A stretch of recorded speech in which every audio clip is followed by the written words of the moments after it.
Hi guys, my name is Tatiana, Life and Glow Wellness. Welcome if you are new and welcome back if you are already subscribed to my channel. And in this video we will talk more about art therapy mandalas, and I hope you'll get an idea how you can start practicing this wonderful method. If we go to Google and search for mandala art therapy or art therapy mandala, there are over 7 or 8 million searches. Interestingly, many people still don't know about the differences between those typical ornamental mandalas, which are used so much in design and in different coloring books, which is also a great method if you want to relax and be creative. However, art therapy mandalas are different. It's essentially painting or drawing in a circle, and it doesn't have to be symmetrical. It doesn't have to have all these fancy elements typical for, as I call, ornamental mandala. So people get really creative with that, and you are definitely welcome to do that. But what I encourage you also is to try to work with art therapy mandalas. On Wikipedia, actually, there is quite a good article about mandalas. I really liked it. It shows how mandalas were used since very early centuries in different cultures. In Hinduism, Buddhism, Christianity, and other cultures, mandala is translated as a sacred space. In Western psychology, Carl Gustav Jung developed the notion of mandalas, and we started using them. And he realized that there are certain types of motifs repeated from one circle to another, and that they actually reflect the mind's inner state at the moment of creation. It's a reflection of this kind of sacred space. And you can work with mandalas as if you're working with the internal world at that particular moment, because you can use this technique not necessarily when you feel inspired and creative, but also when you simply want to use some kind of art technique to work through your emotions, what you feel. So, for example, me as an art therapist and someone who works with metaphorical associative cards, I look at a mandala which a client, a person, or me draws as if it's a metaphorical card in a way. Further in the video, I will explain to you how you can use mandalas with an example of my own mandalas, and maybe you'll get some ideas and start working with them more.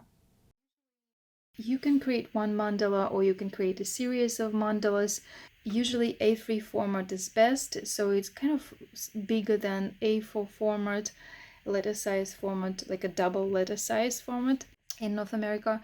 And you draw a circle which is similar to size of a head, and you don't need to reproduce anything specific there. You just paint wherever you want, whether in the circle or outside the circle. So the main thing is that the circle is not much smaller than the head. Of course, this is a little bit too big probably, but it was fun to paint that one. And then with an art therapist or therapist, you can interpret those mandalas and you can tell about what inspired you to create that, or maybe what you were trying to express there, right? How do you feel about certain parts of the painting? And there is another way to do that, is just not to analyze a lot. You just paint and you decide what to do with it after. So in a way, it's like for the sake of painting itself, for the moment of creation, expressing your emotions, whatever your hand wants to draw. And you can use, the best is to use gouache, and also you can use softened oil pastels, any markers. To some clients who are fond of controlling things, I would not suggest markers. I would probably suggest crayons maybe, or gouache is great in such cases. Watercolor would be a little bit too fancy because not everyone can use watercolor. It's just usually gouache is preferred. You can even analyze those things, like, something which is not perfect. Let's say if someone can see something in those paintings. You can also rotate the painting somehow. There are certain questions you can ask to guide the client in terms of exploring what they've created.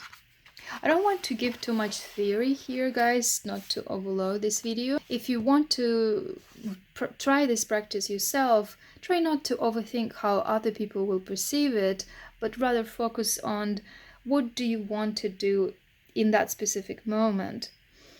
Let's say you have something in a relationship in your life or in a career or whatever, and you can just tune into that sphere and allow yourself to express what you feel through a mandala painting or a series of painting.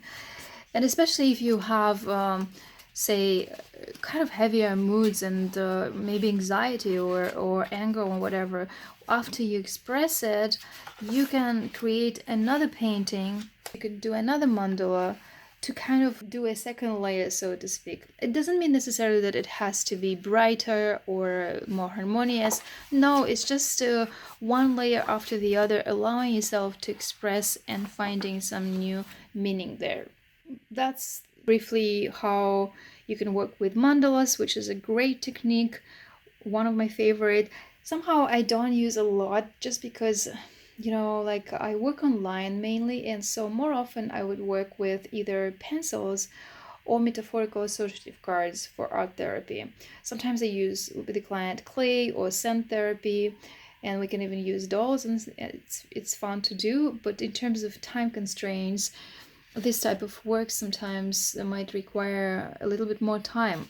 Although you can devote the whole session to that, and not to have the painting as a sort of entry to a session to working with therapy, but to devote the whole session to working with one mandala or a couple of mandalas, and that way you can fit it into the format of 45 minutes / 1 hour and a half, which is the usual duration of a session. Some sessions can be 2 hours, but sometimes it can be tiring for a person. 2 hours at a session. I haven't done a lot group work with this yet. However, I would leave about 2-3 hours to such work with some kind of spontaneous painting and maybe discussing it in a group. I love mandalas. I want to explore them more. And also there is a book which is interpreting mandalas. Let me find it. So this is, by the way, is gouache, which you can use. I bought it in Ashan in Moscow. It's a little bit too heavy to carry to Canada, unfortunately, so I probably will order it online somewhere. It's non-toxic gouache. And this is a book. It looks very dirty, sorry. Yeah, so this is the book Diagnostics in Art Therapy Method of Mandala, and it's under the editing of Alexander Kapitin. He's one of the teachers who I studied with in Imaton. It's an Institute of Psychology in St. Petersburg. This book is sort of techniques of American artist and art therapist Joanna Kellogg, who created this technique, mandala, working with mandalas with patients in 1960s. I haven't read that book, to be honest, because I didn't take it to Canada when I immigrated. Now, after many years, I'm back here, so I look forward to reading the book. So basically, she just mentions that there are certain elements that might be repeating from one mandala to another, whether among different clients or within the works of the same clients, and they all have a certain meaning. Usually, for example, it can be related to early experiences and so on. So I think it's an important book for every art therapist to read. I mean, in any language. Remember Joanna Kellogg if you live in another country. If I find the book in English, I will include it on the picture so that you know. The only thing I have to say, lately I've been more towards letting people express their emotions rather than overanalyzing it. Yes, it can be really interesting and very helpful to dive deeper in each image, but sometimes you don't need to do that. Sometimes it's enough just to let it out, and maybe in that particular session the client needs more resources and they don't want to go into, pre-birth tremors, for example. So it really depends, and I wouldn't use the same recipe for every session. Like the video if you learned something new or enjoyed watching it. I always appreciate your comments and feedback. It helps me to know what you're interested in and what you've tried in terms of techniques. I will talk to you soon in another video. Stay well.